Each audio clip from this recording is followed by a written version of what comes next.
저는 올해 58살의 평범한 주부입니다. 남들이 보기엔 그저 평범한 가정주부였고 아이들을 키우며 세월을 따라 흘러가는 삶을 살았습니다. 하지만 사람의 인생은 정말 한순간에 뒤집혀 버릴 수 있더군요.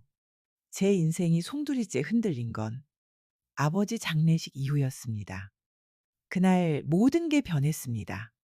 검은 상복을 벗기도 전에 형제들의 눈빛은 이미 날카롭게 빛나고 있었습니다. 저는 그때 처음 알았습니다. 피를 나눈 형제도 돈 앞에서는 낯선 사람으로 변한다는 걸요. 그리고 저는 그 싸움의 한가운데 휘말리고 말았습니다. 저희 집은 자식 넷을 둔 평범한 농가였습니다. 저는 막내딸로 태어나 부모님의 사랑을 독차지하며 자랐습니다. 큰형은 무뚝뚝했지만 책임감 있는 사람이었고 둘째 오빠는 성격이 급하고 늘 큰형과 부딪혔습니다. 셋째 언니는 일찍 결혼해 멀리 떠나 살았고 저는 부모님 곁에서 오래 머물렀습니다. 아버지는 농사를 지으시며 평생 땀 흘리셨습니다. 손이 굳은 살로 가득해 늘 까칠까칠 하셨지만 제 머리를 쓰다듬을 때만큼은 그 손이 참 따뜻했습니다. 막내야, 너는 꼭 착하게 살아야 한다. 형제들이 싸우더라도 넌 늘 중간에서 화해를 시켜야 한다. 아버지는 늘 그렇게 말씀하시곤 했습니다. 저는 그 말이 단순한 훈계인 줄만 알았습니다. 그러나 훗날 그 말이 제 운명을 결정짓게 될 줄은 몰랐습니다. 아버지는 연세가 많아지면서 병환을 얻으셨습니다. 당뇨와 합병증으로 병원 신세를 오래 지셨고 큰형이 주로 아버지 곁을 지켰습니다. 하지만 그것이 가족 간 갈등의 불씨가 될 줄은 그때는 아무도 몰랐습니다. 둘째 오빠는 직장 생활이 바빠 자주 들르지 못했습니다. 형수는 큰 소리로 떠벌렸습니다. 우린 다 버려두고 아버지 모셨다. 그러니 나중에 당연히 대가가 있어야 한다. 올케는 억울해했습니다. 간병은 형님네가 했을지 몰라도 어머님 돌아가시고 집안일은 다 제 몫이었는데요. 그렇게 수년간 쌓인 감정은 아버지의 마지막 길에서 폭발할 수밖에 없었습니다. 아버지를 보내드린 슬픔이 채 가시지 않았습니다. 향냄새가 여전히 진하게 배어있던 빈소 안에서 큰형은 상복 소매를 걷으며 입을 열었습니다. 이제 재산 정리해야지. 아버지가 남겨둔 건 내가 가져가겠다. 그 말이 귓가에 울려 퍼지는 순간 제 눈앞이 아득해졌습니다. 조용히 울음을 삼키던 형수 얼굴에 순간적으로 기묘한 미소가 스쳤습니다. 둘째 오빠는 벌떡 일어나 소리쳤습니다. 뭐라고? 아버지 돈을 내가 왜 가져가? 큰형은 비웃듯 웃으며 말했습니다. 아버지 병간호 누가 했는데? 나잖아. 당연히 내가 다 가져야지.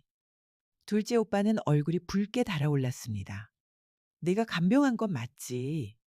하지만 집안일 다 챙긴 건 우리 아내야. 네가 무슨 낯짝으로 욕심을 내? 큰형은 콧방귀를 끼며 대꾸했습니다. 니네는 말만 했지. 결국 아버지 곁 지킨 건 나야. 봉양한 자식이 재산 갖는 게 당연한 거지. 그때부터 장례식장은 조문객이 떠난 뒤에도 울음소리가 아닌 고함소리로 가득 찼습니다. 큰형의 아내, 그러니까 형수는 두 팔을 허리에 얹고 목소리를 높였습니다. 그래, 재산은 우리 남편 몫이야. 니네는 그동안 뭐 했어? 우리처럼 고생했어? 올케는 곧장 울음을 터뜨리며 맞섰습니다. 뭐라고요?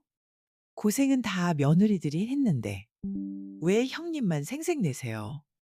어머님 돌아가시고 난 뒤 살림 다 맡은 사람은 저예요. 순식간에 여자들의 싸움까지 붙었습니다. 조용히 앉아있던 친척들이 말렸지만 누구도 쉽게 진정되지 않았습니다.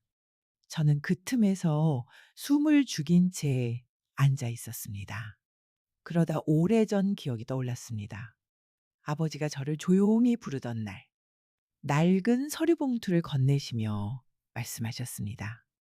이건 네가 꼭 기억해둬야 한다. 그 속엔 집안 누구도 모르는 땅 문서가 있었습니다. 저는 그 사실을 깊이 묻어두었습니다. 그러나 지금 눈앞의 싸움을 보니 곧 폭탄처럼 터질 예감이 들었습니다.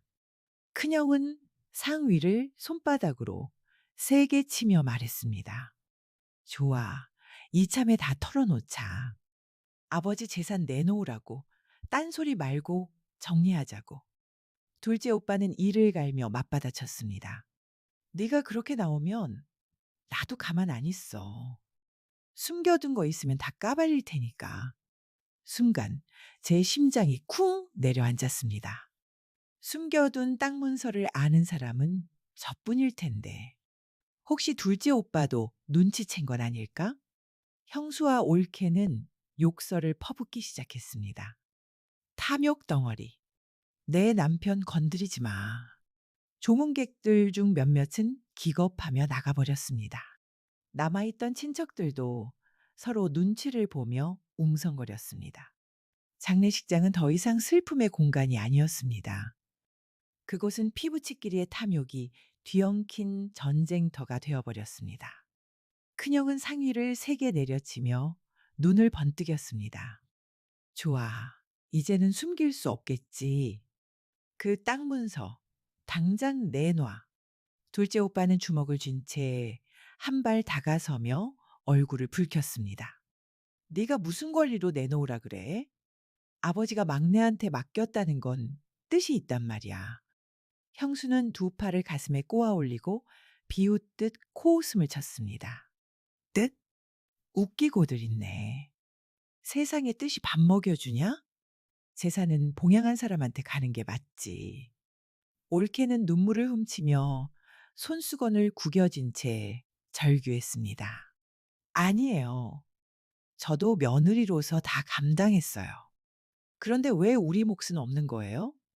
순식간에 고성이 오갔고 형제들은 서로의 과거를 들춰내며 싸우기 시작했습니다. 큰형은 비웃으며 손가락질을 했습니다. 넌 예전에 아버지 몰래 대출까지 받았잖아. 네가 사업 말아먹은 건 다 아버지 돈 덕분이야. 둘째 오빠는 주먹을 부르르 떨며 맞받아쳤습니다. 그럼 너는 아버지 집 팔아서 주식에 손댔잖아. 그거 다 잃고도 입 다물고 있던 게 누군데? 형수는 고개를 획 젖히며 소리쳤습니다. 그딴 소리 집어치워. 누가 더 고생했는지가 중요하지. 내 남편이 밤낮으로 아버지 곁을 지켰어. 올케도 울부짖으며 두 손을 탁자 위에 내리쳤습니다. 그럼 저는요? 집안 살림 다 맡고 대출까지 받아 병원비 냈는데 그게 고생이 아니란 말이에요? 저는 온몸이 떨렸습니다. 가족끼리 주고받는 말이라고는 믿기 어려운 말들이 서슴없이 오갔습니다. 결국 큰형이 주머니에서 휴대폰을 꺼내며 소리쳤습니다. 이제 더는 못 참아. 나 법에 호소할 거야. 둘째 오빠도 눈을 치켜뜨며 맞서 외쳤습니다. 그래, 고소하자. 누가 잘못했는지 보자고. 형수는 팔짱을 더 단단히 끼며 거들었습니다. 좋아, 법정에서 보자. 우리 남편이 얼마나 고생했는지 증명해 줄 테니까. 올케는 손수건으로 눈물을 닦으며 떨리는 목소리로 덧붙였습니다. 끝까지 가는 거예요. 더는 못 참아요. 저는 숨이 막혀왔습니다. 장례식장에서 부모를 기리는 자리가 아닌 법정 다툼을 예고하는 소리가 울려 퍼지고 있었습니다. 아버지께서 마지막까지 지키려 하셨던 가족의 화목이 이렇게 돈 앞에서 무너지는 모습을 보게 될 줄은 정말 몰랐습니다. 저는 속으로 다짐했습니다. 누가 뭐래도 아버지가 제게 맡긴 뜻은 이 추악한 싸움 속에서 반드시 지켜내야 한다고. 큰형은 장례가 끝나자마자 곧장 변호사 사무실을 찾았습니다. 며칠 뒤 우리 집 앞으로 등기부 등본과 내용 증명이 도착했을 때 저는 손끝이 얼어붙는 것 같았습니다. 큰형이 보내온 서류에는 차갑게 적혀 있었습니다. 아버지 재산을 독점하려 한 혐의, 숨겨진 문서 은폐 시도, 피해 보상 및 원본 제출 요구. 둘째 오빠는 그 서류를 들고 이를 갈았습니다. 봐라. 역시 형은 처음부터 우리를 속일 생각이었어. 법으로 가겠다는데 우리도 맞고소하자. 올케는 눈물을 훔치며 손바닥으로 책상을 두드렸습니다. 안 되겠어요. 우리도 변호사를 세워야 해요. 그 땅 때문에 우리 아이들이 상처받게 둘 수는 없어요. 형수는 이웃들 앞에서도 목소리를 높였습니다. 두 손을 허리에 얹고 사람들을 둘러보며 말했습니다. 우리 남편이요. 아버지 모시느라 인생 다 바쳤다니까요. 근데 동생들이 욕심내서 재산을 나누자고 하잖아요. 세상에 이런 경우가 어디 있습니까, 여러분? 마을 사람들은 수군거리기 시작했습니다. 형제끼리 상속싸움 났다더라. 그 집 막내가 뭔가 숨겼대. 아버지가 몰래 땅을 맡겼다지? 저는 집 밖에 나가는 것조차 두려워졌습니다. 길을 걷다가도 뒤에서 들려오는 수군거림에 등이 저절로 굽혀졌습니다. 둘째 오빠는 술 기운에 흔들리며 거칠게 말했습니다. 형이 저러는 건 다 돈 때문이야. 우리 때는 공부도 못하고 늘 형 뒤만 쫓아다녔는데 이젠 법까지 들먹이며 우리를 짓밟으려 해. 올케는 그런 남편을 붙잡고 애써 달래며 말했습니다. 여보, 이제는 우리도 똑똑해져야 해요. 당하지 말고 끝까지 싸워야죠. 큰형은 친척들에게까지 전화를 돌렸습니다. 의자에 비스듬히 앉아 냉소적인 목소리로 말했습니다. 막내가 아버지 문서를 혼자 숨겼다더라. 둘째도 사실 비투성이야. 결국은 나만 제대로 남은 거지. 형수는 심지어 장터에서도 사람들에게 떠들고 다녔습니다. 장바구니를 손에 들고 팔랑거리며 소리쳤습니다. 우리 남편 아니었으면 아버지 진작에 혼자 돌아가셨을 거예요. 막내는 착한 척하면서 뒤로는 문서를 꽁꽁 숨겼다니까요. 둘째네는 대출 갚느라 쩔쩔매고 있다던데 꼴이 말이 아니에요. 저는 그 모든 소문이 퍼지는 걸 보며 밤마다 잠들 수가 없었습니다. 아버지가 제게 건네셨던 말씀이 귓가에 맴돌았습니다. 서두르지 마라. 때가 되면 알게 될 것이다. 하지만 그때가 과연 언제인지 저조차도 알 수가 없었습니다. 결국 우리 집안은 양쪽 모두 변호사를 선임하고 맞고소를 준비했습니다. 첫 조정 기일이 잡히던 날, 법원 복도에 모인 우리는 서로 눈도 마주치지 않았습니다. 큰형은 변호사 옆에 앉아 팔짱을 끼며 앙다문 입술로 말했습니다. 이번에 못 박아야 해요. 막내가 원본을 내놔야 합니다. 형수는 수첩을 뒤적이며 증거라며 내밀었습니다. 여기 간병일지, 병원 영수증 다 있어요. 이거면 누가 고생했는지 뻔히 보이잖아요. 둘째 오빠는 심장이 뛰는 듯한 목소리로 맞섰습니다. 그럼 우리 집에서 낸 생활비랑 살림살이 내역은요. 고생한 건 왜 다 무시해요? 올케는 떨리는 손으로 증빙 서류를 꺼내며 말했습니다. 병원비 마련하려고 제가 대출까지 받았어요. 그런데도 우리 몫이 없다니 말이 됩니까? 저는 조용히 앉아 있었지만 재판장이 제게 시선을 돌리자 조심스레 입을 열었습니다. 아버지는 돌아가시기 전 제게 낡은 봉투를 맡기셨습니다. 안에는 땅 문서와 함께 작은 메모가 들어 있었습니다. 급히 팔지 말 것, 형제끼리 의논해 쓰임을 정하라.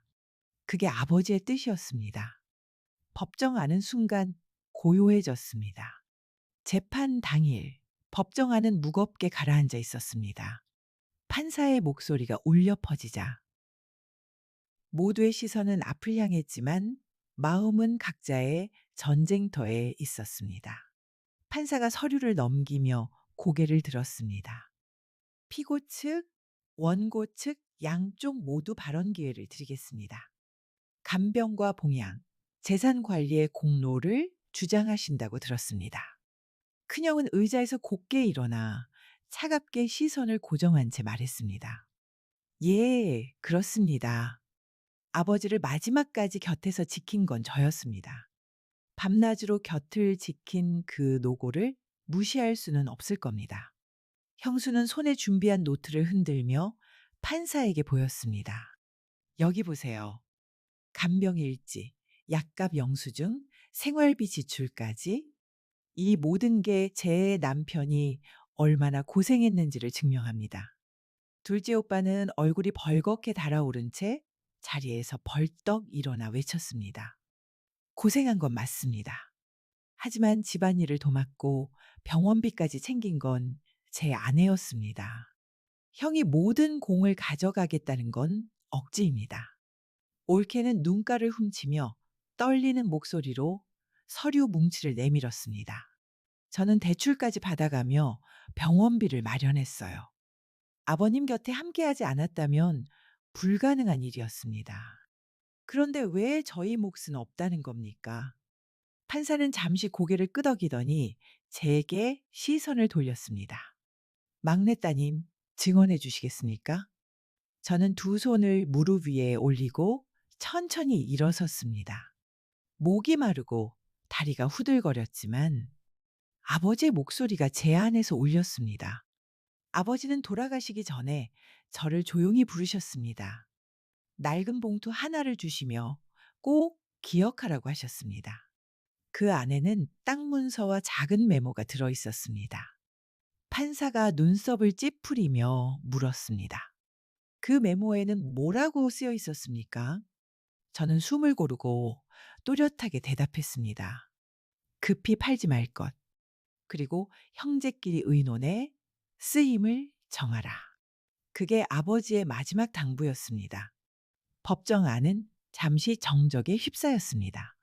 하지만 곧 큰형이 자리를 박차고 일어나 외쳤습니다. 거짓말이다. 막내가 꾸며낸 소리다. 아버지가 왜 막내한테만 그걸 맡겼겠어. 형수도 벌떡 일어나 목청을 돋우었습니다. 맞아요. 저건 꾸며낸 이야기예요. 재산을 숨겨두고 자기들 좋을 대로 나누겠다는 거죠. 둘째 오빠는 손바닥을 꽉 쥐며 맞받아쳤습니다. 아니야. 아버지는 늘 막내를 믿으셨어. 돈에 흔들리지 않고 끝까지 지킬 사람은 막내뿐이라고 말씀하셨어. 올케는 손수건을 꼭 쥐며 고개를 끄덕였습니다. 맞아요. 아버님은 막내를 늘 아끼셨어요. 우린 그 뜻을 존중해야 합니다. 바로 그때 재판장이 손을 들어 정숙을 요구했습니다. 증인을 소환했습니다. 간병인으로 근무했던 분 들어오시죠. 법정문이 열리고 중년 여성 간호사가 들어왔습니다. 차분한 얼굴로 서서 준비해온 노트를 펼쳤습니다. 간호사는 고개를 숙이고 또박또박 말했습니다. 제가 아버님 마지막을 모셨던 간병인입니다. 밤에는 보호자가 자주 바뀌었고 대부분 간병인의 비중이 컸습니다. 주 보호자를 특정하기는 어려웠습니다. 법정안이 술렁이었습니다. 형수는 눈이 커다랗게 흔들렸고 큰형은 주먹을 움켜쥐며 자리에서 뒤로 물러섰습니다. 간호사는 이어 담담히 말했습니다. 큰아드님이 곁에 계신 날도 있었지만 둘째 댁과 막내 따님도 자주 교대하셨습니다. 어떤 특정인만이 전담했다고 보기는 어렵습니다. 판사가 고개를 끄덕이며 기록에 표시했습니다. 결국 봉양 공로는 특정하기 어렵다는 것이군요. 그러면 공평한 법적 상속 기준에 따라야 할 것입니다. 큰형은 손바닥으로 이마를 세게 문지르며 중얼거렸습니다. 이럴 수가 있나. 형수는 옆에서 입술을 깨물며 고개를 흔들었습니다. 우린 모든 걸 걸었는데 이렇게 허무하게 끝나는 거예요? 둘째 오빠는 안도의 숨을 내쉬며 제 어깨를 두드렸습니다. 잘 버텼어. 막내야. 이제 진실이 드러났잖아. 올케는 눈물을 훔치며 고개를 끄덕였습니다. 아버님의 뜻이 결국 이렇게 드러나는 거네요. 하지만 법정의 공기는 아직 완전히 가라앉지 않았습니다. 큰형은 마지막 자존심을 지키려는 듯 다시 자리에서 벌떡 일어나 판사를 향해 외쳤습니다. 재산은 법적으로 나눠질 수 있을지 몰라도 아버지를 누가 끝까지 모셨는지는 다 압니다. 그 공은 절대 사라질 수 없습니다. 판사는 조용히 안경을 고쳤으며 말했습니다. 그렇다면 그 공은 가족들 사이에서 기억되고 존중될 것입니다. 그러나 법은 감정이 아니라 증거와 원칙 위에 서야 합니다. 법정은 그 말과 함께 조용히 정리되었습니다. 싸움은 이제 끝을 향해 달려가고 있었습니다. 재판이 끝난 뒤 법정을 나오는 발걸음은 무겁고 느렸습니다. 누구도 쉽게 입을 열지 못했습니다. 복도 한쪽 의자에 앉은 우리는 서로를 피하듯 눈길을 돌렸습니다. 잠시 침묵이 흐르던 그때 큰형이 고개를 떨군 채 입술을 깨물었습니다. 그는 두 손으로 얼굴을 감싸주며 낮게 중얼거렸습니다. 내가 잘못했구나. 돈 때문에 부모님 은혜도 다 잊어버리고 이제라도 늦지 않았겠지? 형수는 그 옆에서 눈가를 붉히며 손수건을 꺼냈습니다. 그녀는 떨리는 목소리로 제 손을 잡으며 말했습니다. 우리가 이성을 잃은 것 같아요. 욕심이 앞서서 결국 가족을 해치고 말았네요. 미안해요. 정말 미안해요. 둘째 오빠는 한숨을 내쉬며 제게 다가와 어깨를 감쌌습니다. 그는 눈시울이 붉어진 얼굴로 천천히 말했습니다. 우리 이제 그만하자. 돈이 뭐라고 가족까지 잃을 뻔했네. 올케는 울먹이는 얼굴로 고개를 끄덕이며 손을 모았습니다. 그래요. 이건 모두가 잘못한 거예요. 앞으로는 절대 이런 일 없게 해요. 아이들 앞에서 부끄럽지 않게 살아요. 그 순간 제 마음속 깊이 맺혀 있던 응어리가 조금씩 풀려나갔습니다. 아버지가 지키고자 하셨던 뜻이 비로소 우리에게 전해진 것 같았습니다. 저는 하늘을 올려다보며 속으로 아버지께 말을 걸었습니다. 아버지, 이제 됐지요. 우리가 다시 가족으로 돌아가려 합니다. 며칠 뒤 가족 모두가 한자리에 다시 모였습니다.